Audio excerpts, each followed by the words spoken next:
আসসালামু আলাইকুম। বিসমিল্লাহির রহমানির রহিম।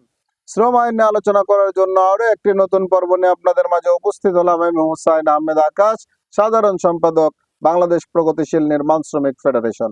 আশা করি সকলে ভালো আছেন। দেশ ও প্রবাসের সকল সেক্টরের সকল শ্রমিকদেরকে জানাই সংগ্রামী শুভেচ্ছা ও আন্তরিক অভিনন্দন। সংগ্রামী সাথী ও বন্ধুগণ, আজ আমরা আলোচনা করব শ্রম আইনের ধারা 171 নিয়ে, চুক্তি রেজিস্ট্রি করিতে ব্যর্থতার ফল। যেক্ষেত্রে ধারা 170-এর অধীনে রেজিস্ট্রিকরণ প্রয়োজন, এইরূপ কোনো চুক্তির স্মারকলিপি উক্ত ধারার বিধান অনুযায়ী শ্রম আদালতে প্রেরণ করা না হয়, সেক্ষেত্রে মালিক এই অধ্যায়ের অধীনে তৎকর্তৃক প্রদেয় ক্ষতিপূরণের সম্পূর্ণ অর্থ পরিশোধ করিতে বাধ্য থাকিবেন এবং উক্ত আদালত ভিন্ন রূপ নির্দেশ না দিলে তিনি ক্ষতিপূরণের বাবদ শ্রমিককে পরিশোধিত অর্থের উহা চুক্তির অধীনে হোক অথবা অন্যভাবে হোক অর্ধেকের অধিক কর্তন করিতে অধিকারী হইবেন না।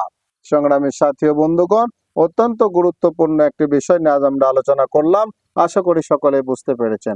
দেশের প্রচলিত আইনের প্রতি শ্রদ্ধাশীল হয়ে বাংলাদেশের সকল মালিক এবং শ্রমিককে শ্রম আইন মেনে চলার অনুরোধ রেখে আজকের পর্ব এখানেই শেষ করছি।